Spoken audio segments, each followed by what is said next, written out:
22nd April revenge in 22 minutes. Modi की नसों में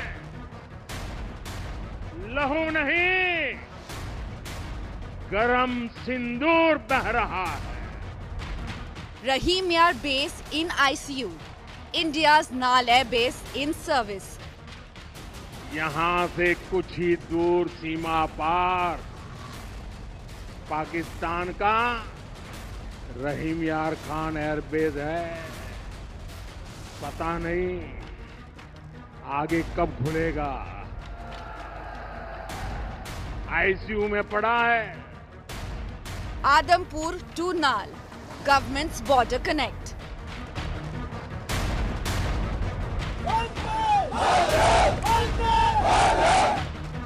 Brave border states, India's final frontier.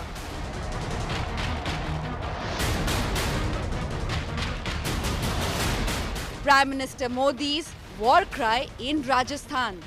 That is our top focus on FiveLive. Good evening and welcome to FiveLive. I'm Pooja, Shali. Thank you for tuning in this evening. These are not just border visits. It's clearly a strategy of Prime Minister Modi and the government at large to also connect our border states. These are not just border areas, border regions. They are the final frontier that keep us safe and protected from Pakistan. I have a special report on that.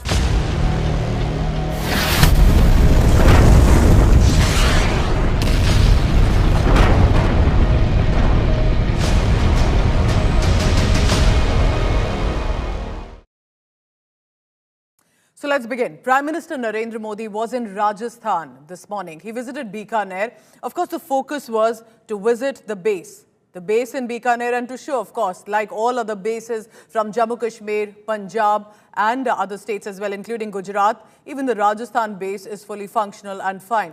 But there was a war cry as much. During the inauguration of some infrastructure projects, Prime Minister Modi fumed at Pakistan over the Pahalgam terror massacre and stated, terrorists now know, and Pakistan now knows what happens when Sindoor turns into Barood. Every quote that he mentioned was clearly a highlight this morning.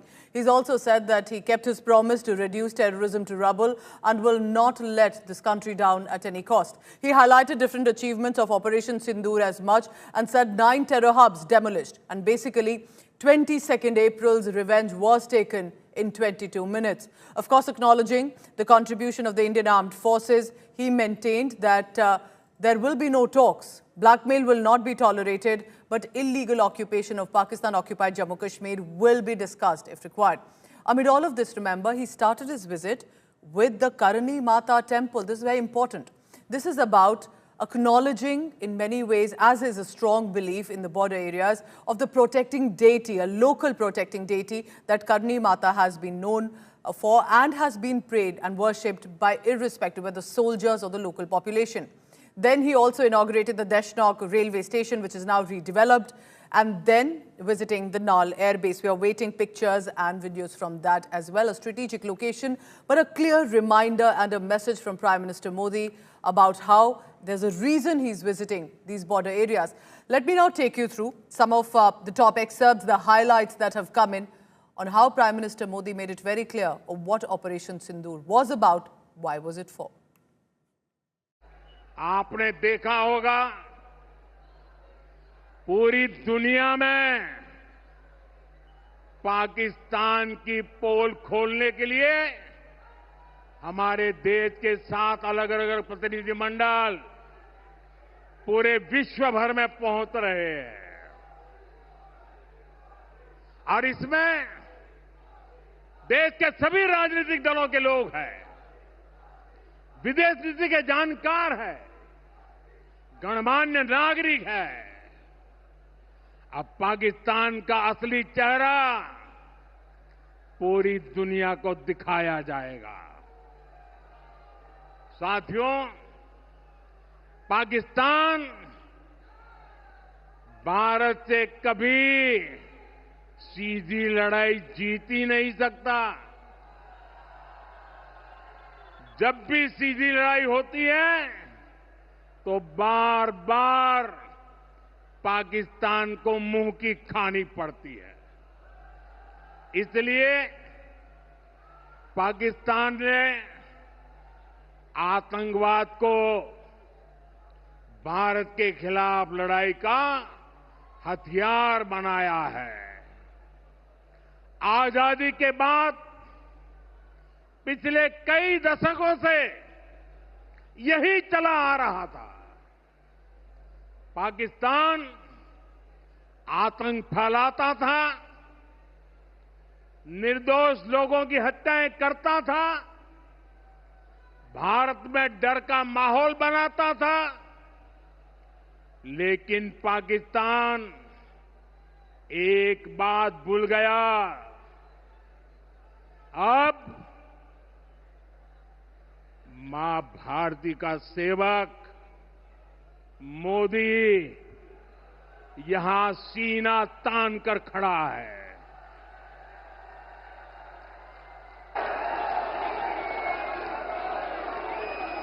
Modi का दिमाग ठंडा है, ठंडा रहता है,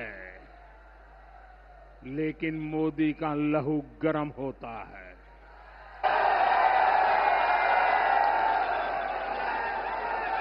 और अब तो मोदी की नसों में लहू नहीं, गरम सिंदूर बह रहा है।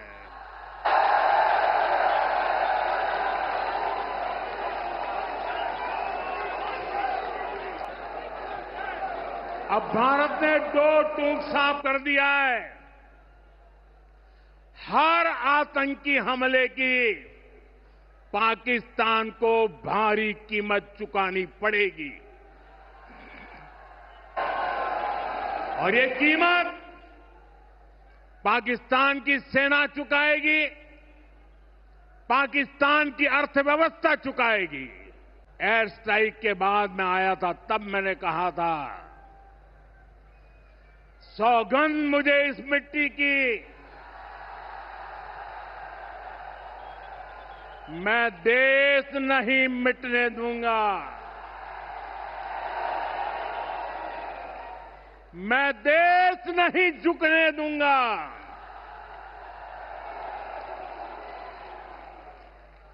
आज मैं राजस्थान की धरती से देशवासियों से बड़ी नम्रता के साथ कहना चाहता हूं, मैं देश के कोने कोने में जो तिरंगा यात्राओं का हुजूम चल रहा है,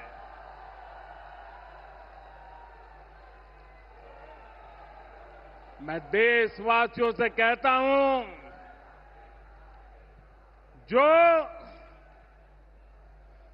जो सिंदूर मिटाने निकले थे, जो सिंदूर मिटाने निकले थे, उन्हें मिट्टी में मिलाया है।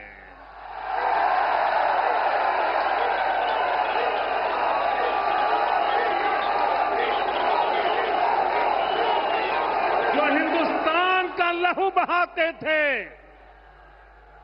जो हिंदुस्तान का लहू बहाते थे, आज कतरे कतरे का हिसाब चुकाया है।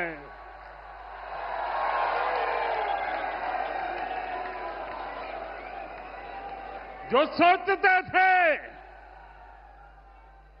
सोचते थे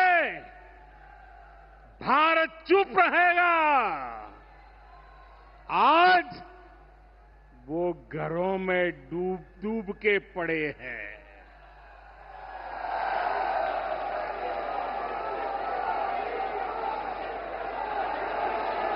जो अपने हथियारों पर घमंड करते थे,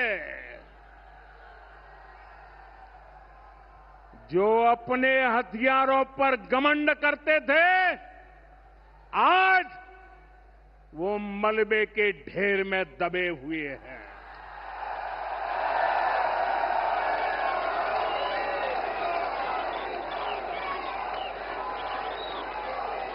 मेरे प्यारे देशवासियों, ये शोध प्रतिशोध का खेल नहीं, ये शोध प्रतिशोध का खेल नहीं, ये न्याय का नया स्वरूप है।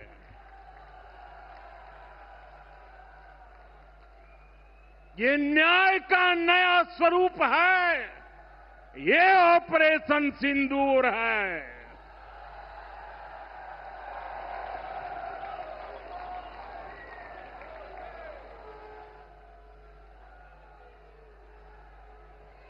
ये सिर्फ आक्रोश नहीं है, ये सिर्फ आक्रोश नहीं है, ये समर्थ भारत का रौद्र रूप है। ये भारत का नया स्वरूप है। पहले घर में घुसकर किया था वार, पहले घर में घुसकर किया था वार, अब सीधा सीने पर किया प्रहार है।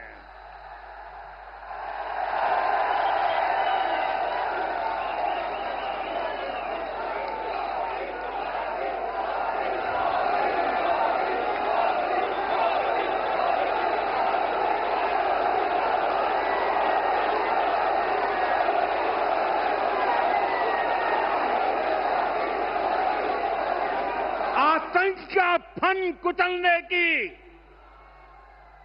आतंक का फन कुचलने की यही नीति है, यही रीति है, यही भारत है, नया भारत है। ये भारत माता की, भारत माता की, भारत माता की। साथियों, ऑपरेशन सिंदूर ने आतंकवाद से निपटने के 3 सूत्र तय कर दिए हैं। पहला, भारत पर आतंकी हमला हुआ तो करारा जवाब मिलेगा। समय हमारी सेनाएं तय करेगी, तरीका भी हमारी सेनाएं तय करेगी और शर्तें भी हमारी होगी। दूसरा, एटम बम की गीदड़ बप्तियों से भारत डरने वाला नहीं है। और तीसरा, हम आतंक के आकाओं और आतंकी सरपरस्त सरकार को अलग अलग नहीं देंगे, उन्हें अलग अलग नहीं देखेंगे, उन्हें एक ही मानेंगे। पाकिस्तान का ये स्टेट और नॉन स्टेट एक्टर वाला खेल अब नहीं चलेगा। जब मैं दिल्ली से यहां आया तो बीकानेर के नाल एयरपोर्ट पर उतरा। पाकिस्तान ने इस एयरबेस को भी निशाना बनाने की कोशिश की थी, लेकिन वो इस एयरबेस को रत्ती भर भी नुकसान नहीं पहुंचा पाया। और वहीं यहां से कुछ ही दूर सीमा पार पाकिस्तान का रहीम यार खान एयरबेस है। पता नहीं आगे कब खुलेगा। आईसीयू में पड़ा है। भारत की सेना के अचूक प्रहार ने इस एयरबेस को तहस नहस कर दिया है। साथियों, पाकिस्तान के साथ न ट्रेड होगा न टॉक। अगर बात होगी तो सिर्फ पाकिस्तान के कब्जे वाले कश्मीर की, पीओके की।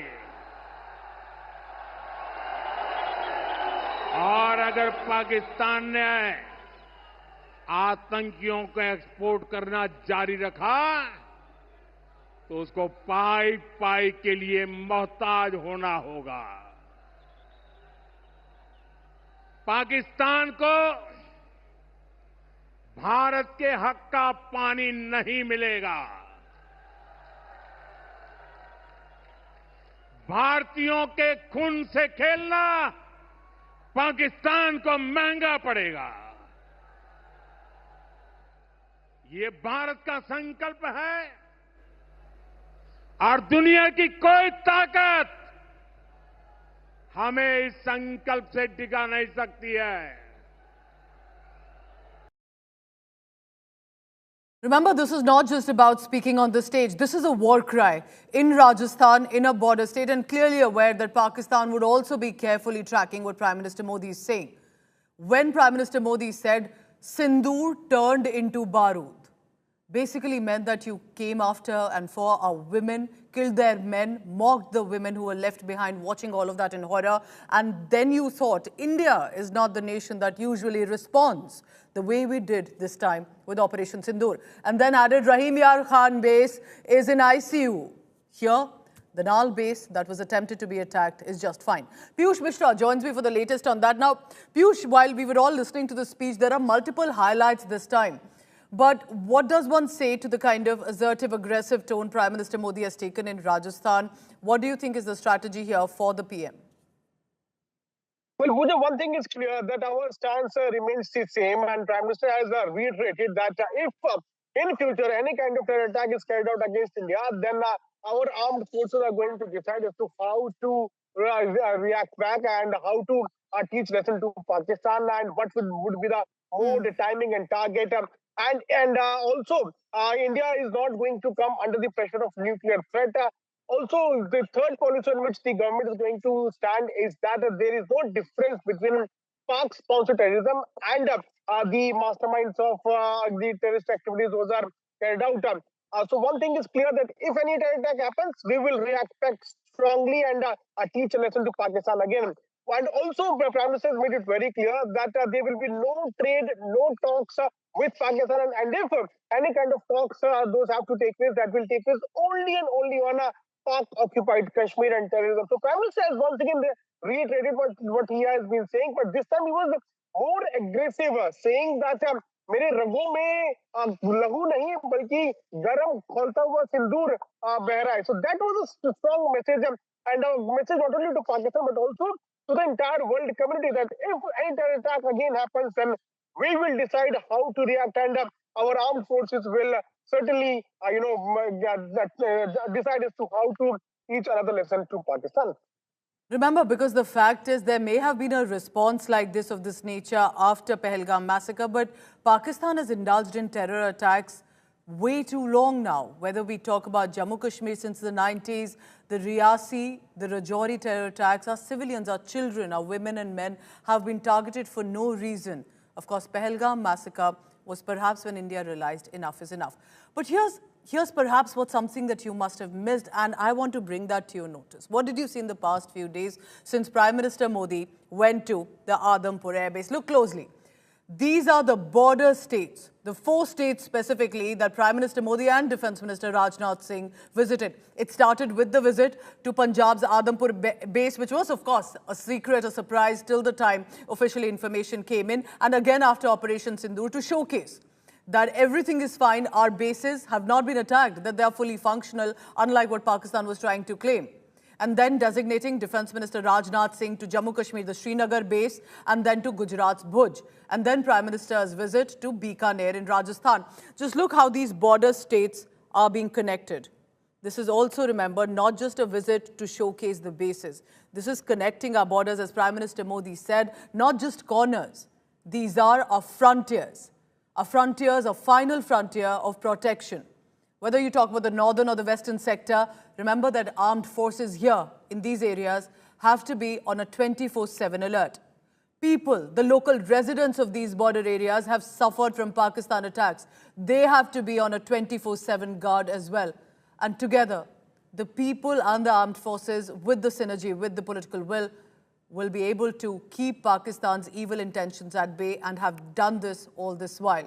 Some of these locations that you're looking at, remember, have been at the center of wars and battles fought with Pakistan over the past few decades.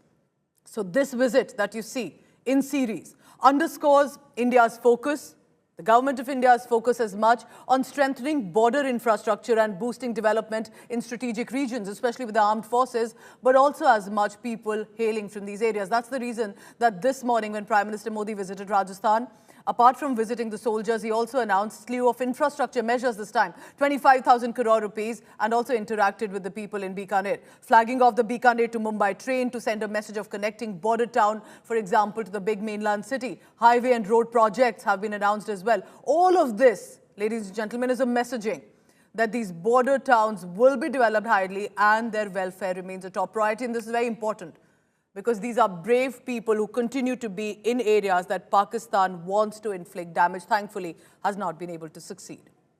Shivani Sharma joins me for the latest on that. Shivani, you've reported from Jammu Kashmir, sadly in areas where, for example, in Poonch especially, where Pakistan managed to inflict even casualties at our innocent people. But protecting people's strategic bases, wouldn't it be correct to say that these visits to border areas is not to different states?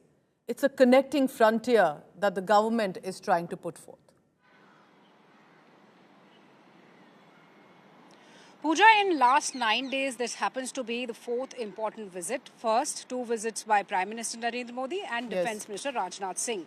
And you rightly said that we are connecting borders. And in last 5 years, if we talk about the infrastructure along the borders, be it the northern borders, be it the eastern Ladakh side, or the western borders, the Border Roads organizations has been doing an amazing work out there with the record number of bridges, record number of roads happening in these areas. And when Operation Sindoor happened, Pooja, we could clearly see the impact because, you know, all these border states, border areas where the military infrastructure has been upped in last 5 years, has extraordinarily showcased its prowess in terms of not only being defensive of the kind of drone attacks Pakistan was trying to inflict upon our civilians, but also safeguarding the military infrastructure and then launching an offensive towards Pakistan to teach it a lesson. So when Prime Minister Narendra Modi last week was in Adampur Air Base, we could see a lot of assets out there, including the S-400. We saw the aircraft also. And today, in fact, we can see some pictures where Prime Minister Narendra Modi, he landed at Nal Air Base, which again is a very strategic location because of its proximity in the western border. So we could see the MiG-29s out there, the fighters and the spirited men in uniform who were interacting with Prime Minister Narendra Modi. So it is again a messaging that's important, that our borders are our frontiers, they are getting stronger. The men out there are spirited, and fact checks have been happening about what Pakistan had been saying, that there were losses on our side. So all these intact air bases, spirited men in uniform, and our assets that are clearly visible when Prime Minister Narendra Modi and Defence Minister Rajnath Singh has been visiting these strategic locations is again a warning and a fact check for Pakistan, while a message of gratitude and fact check so thankfulness easily for our done. forces All Prime Minister countrymen. Modi and Defence Minister Rajnath Singh had to do was land up at the bases to show they are fully functional, which it is, and to travel around the border areas. And a reminder that if there has been any damage, it's been in Pakistani territory, at their terror camps, at their bases, like Prime Minister said, Rahim Yar Khan base in Pakistan, barely a few hundred kilometers from where Prime Minister was in Bikaner. That is in ICU. Our bases are running just fine. So that's a messaging that's gone in as well. Thank you very much, Shivani, for all the latest on this. We have some news coming in from the Ministry of External Affairs. Let's take a look at that.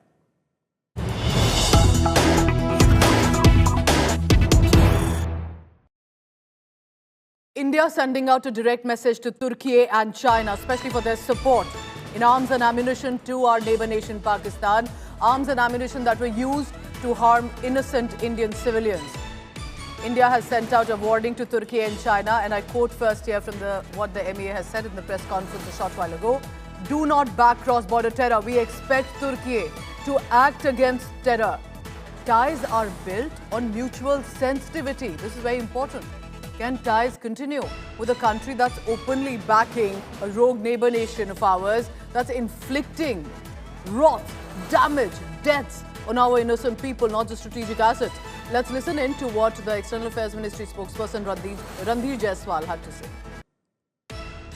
Well, we expect Turkey to strongly urge Pakistan to end its support to cross-border terrorism and take credible and verifiable action against the terror ecosystem that it has harbored for decades now.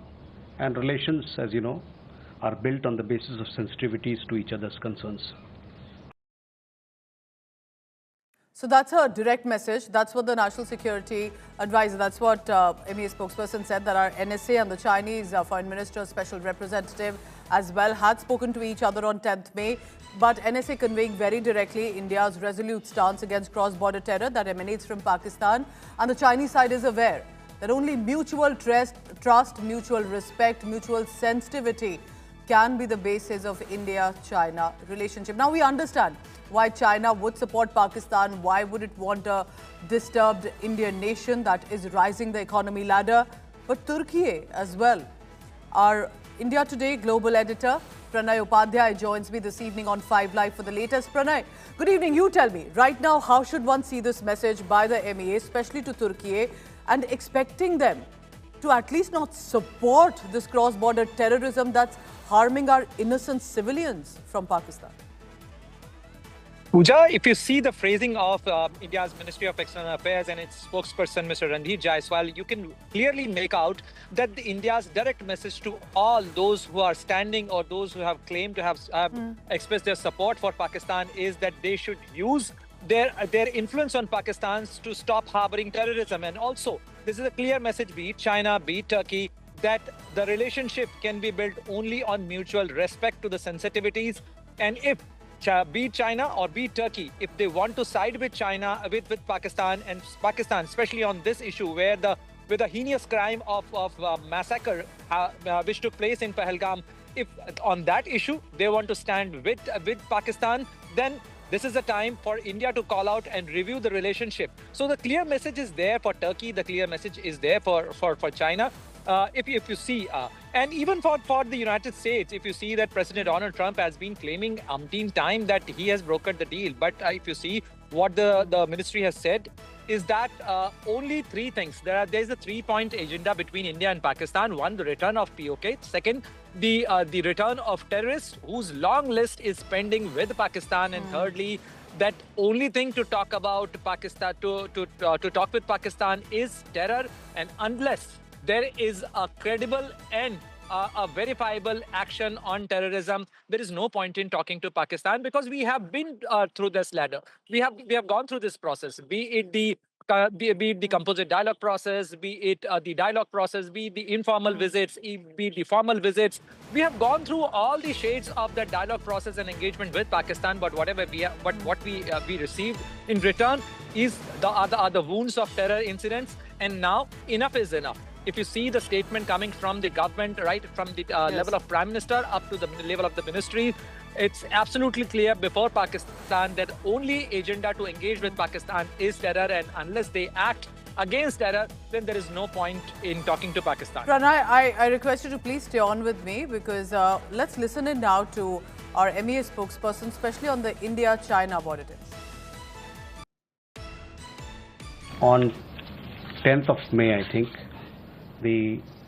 our National Security Advisor, he had a telephone conversation with his counterpart, the Foreign Minister and the Special Representative on Boundary Issue, Mr. Wang Yi.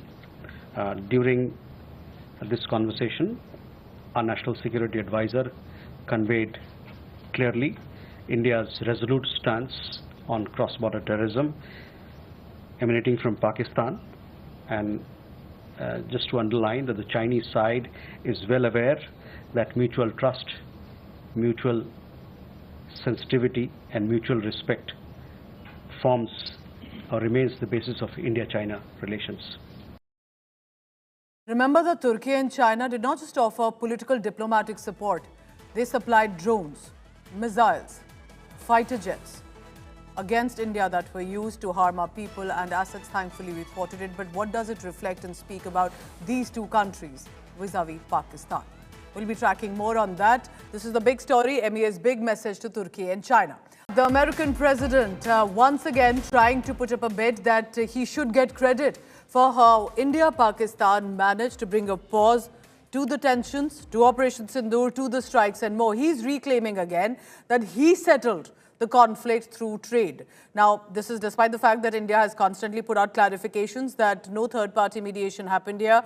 The USA and India had a conversation in the past few weeks, but that did not lead to the ceasefire. For now, we are told, remember, at this juncture, Donald Trump is clear. He wants to tell the world he's the one who's resolving all conflicts. Brother yesterday. Donald Trump is at it again. Despite India repeatedly busting the US president's claim, Donald Trump has sought to take credit for the India-Pakistan ceasefire. This time in a meeting with South African President Cyril Ramaphosa at the White House on Wednesday. I think I settled it through trade. We're doing a big deal with India. We're doing a big deal with Pakistan. And I said, what are you guys doing? You know, somebody had to be the last one to shoot. But the shooting was getting worse and worse, bigger and bigger, deeper and deeper into the countries.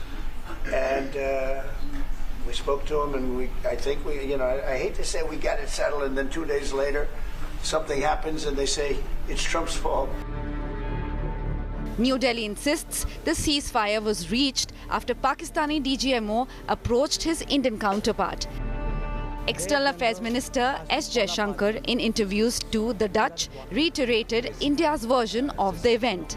बुरी तरह पीटने के बाद इसी मजबूरी में 10 मई की दोपहर को पाकिस्तानी सेना ने हमारे डीजीएमओ को संपर्क किया।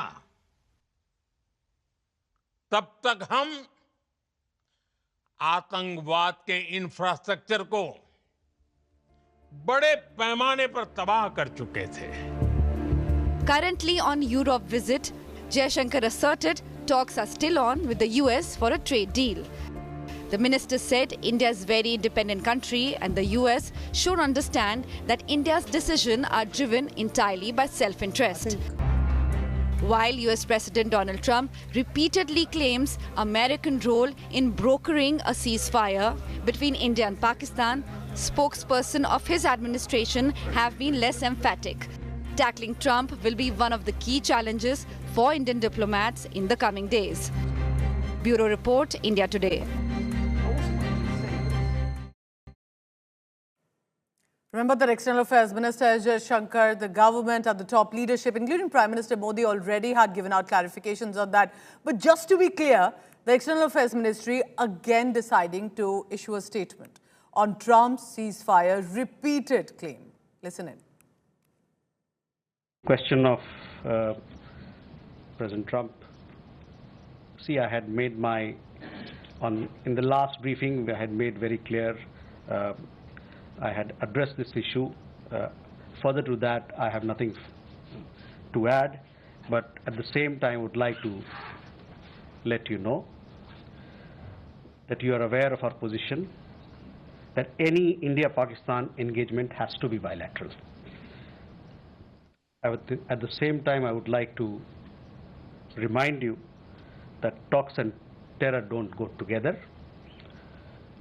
On terrorism itself, as I had said earlier, we are open to discussing the handing over to India of noted terrorists whose list was given to Pakistan some years ago.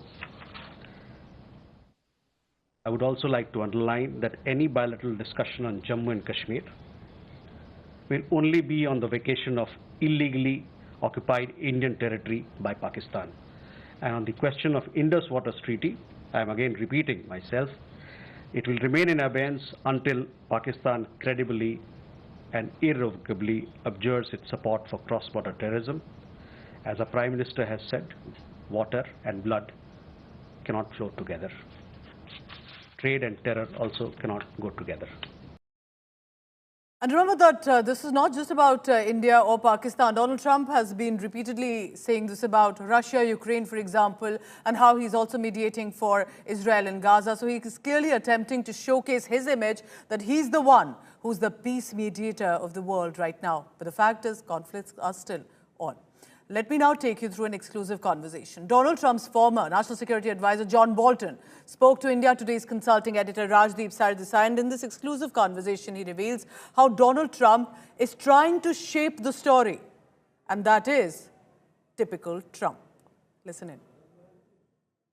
Donald Trump is making the headlines in India for the manner in which he virtually arrogated for himself, Mr. Bolton, credit for that ceasefire between India and Pakistan. How should we in India understand Donald Trump, particularly in the context of his involvement in the subcontinent? Well, I think this is typical Donald Trump. In other words, this is the way he behaves with respect to pretty much everybody. He wants to be the center of attention. He thinks he should be the center of attention. As far as I can tell, being an outside observer, I think Trump and J.D. Vance and Marco Rubio were making calls and hope to bring about a peaceful resolution of the dispute between India and Pakistan. So I'm sure there were a lot of other foreign leaders trying to do the same. So everybody gets a little credit. Most credit goes to India and Pakistan for doing it themselves. But the fact that Trump didn't wait for statements from New Delhi or Rawalpindi shouldn't be surprising. He wanted to shape the story, and that's what he did. So, you know, as they say in The Godfather, nothing personal, but typical Trump. You're saying typical Trump, but what's interesting, Mr. Bolton, you were NSA when Balakot happened in 2019. India did their airstrikes then on Pakistan in the aftermath of Pulwama. At that time, Donald Trump was not so directly involved in the action.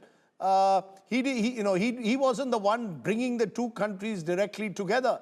Now in 2025, he's trying to take credit. What's the difference, you think, between 2019 and 2025, Mr. Bolton? Well, I remember that night in 2019 very well. In fact, we were in Hanoi getting ready for President Trump's meeting with Kim Jong-un, the second meeting with North Korea's leader between the two of them, when I was informed in a call by then Secretary of Defense Mark Esper, really Chairman of the Joint Chiefs Joe Dunford, that things were heating up between India and Pakistan. Mike Pompeo and I were both in Hanoi in preparation for the meeting with Kim Jong-un the next day, and we were on the phone with a number of people, including Ajit Doval, Prime Minister Modi's national security advisor, and officials in Pakistan, as were our colleagues back in Washington at the Defense Department. And that situation calmed down fairly quickly. I think it's safe to say we were up late in the night in Hanoi, and we didn't wake President Trump up. We told him about it the next morning. So that could explain the difference between 2019 and 2025. So remember, amid all of this, when Donald Trump made that claim about the ceasefire credit, he was sitting with someone. He was sitting with South African President Cyril Ramaphosa. And at the center of the conversation, that's also where tensions emerged. There has been, remember, reports emerging of violence with regard to farmers in South Africa and claims of violence against white African farmers in South Africa. President Trump expressed concern, saying many white farmers are fleeing the country, called the situation very sad and expected an explanation. Instead, President Ramaphosa not only rejected the allegations, urged Trump to listen to the broader perspective. And of course, there was a back and forth amid all of this. So that's one sensitive issue that was raised as much, and then a jibe thrown in by the South African president. A lot of people are very concerned with regard to South Africa, and that's really the purpose of the meeting, and we'll see how that turns out. But we have many people that feel they're being persecuted, and they're coming to the United States. So we take from many locations if we feel there's persecution or genocide going on. And we had a lot of people. I must tell you, Mr. President, we have had a tremendous number of people, especially since they've seen this. Generally, they're white farmers, and they're fleeing South Africa, and it's a very sad thing to see. But I hope we can have an explanation of that, because I know you don't want that. It's a kind of a different meeting. Normally we have meetings, we talk about trade, and we'll be talking about trade and other things. But that certainly will be a subject that comes up, yeah. It will take President Trump listening to the voices of South Africans, some of whom are his good friends, like those who are here. When we have talks between us on around a quiet table, it will take President Trump to listen to them. I'm not going to be repeating what I've been saying.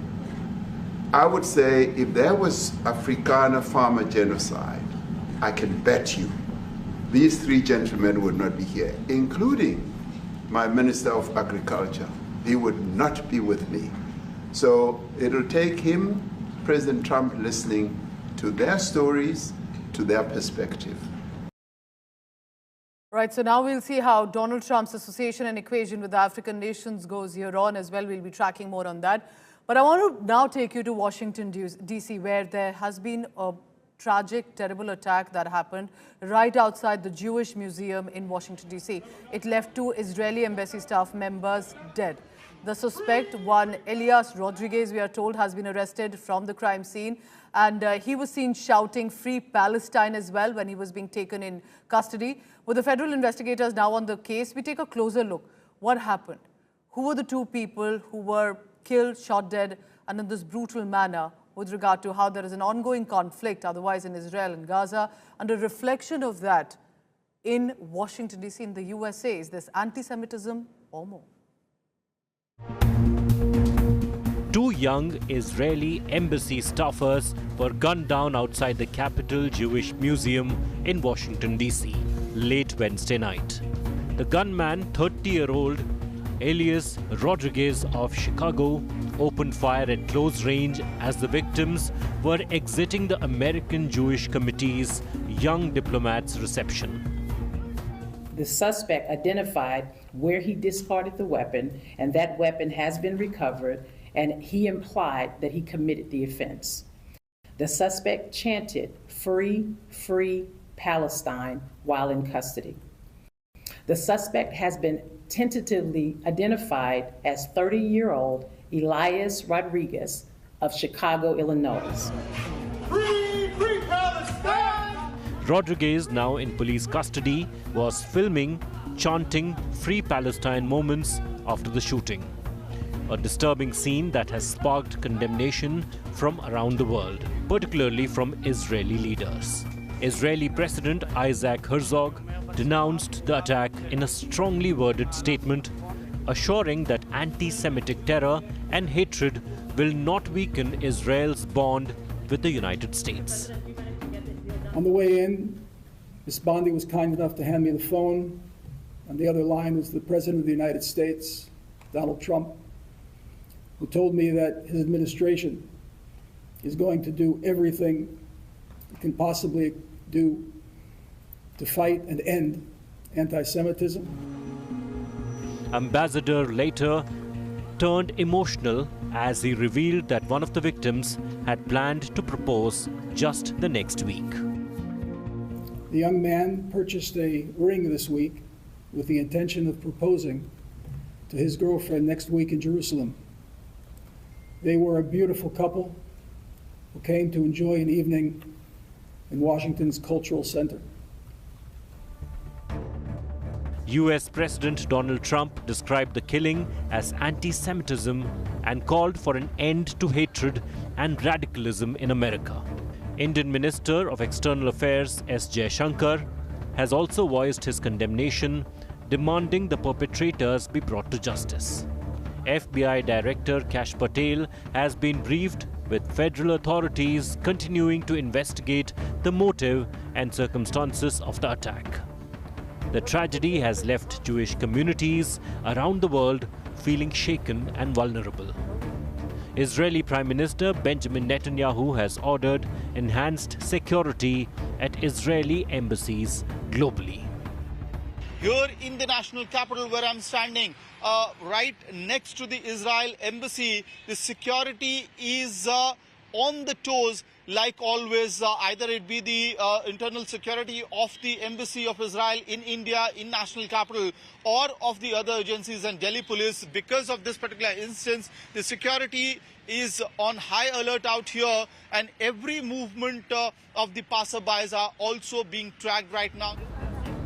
This tragic event underscores the need for vigilance in the face of threats of anti-Semitic violence. With Amit Bharadwaj, Bureau Report, India Today. All right, on that note, I'm wrapping up 5 Live for now. Thanks so much for watching.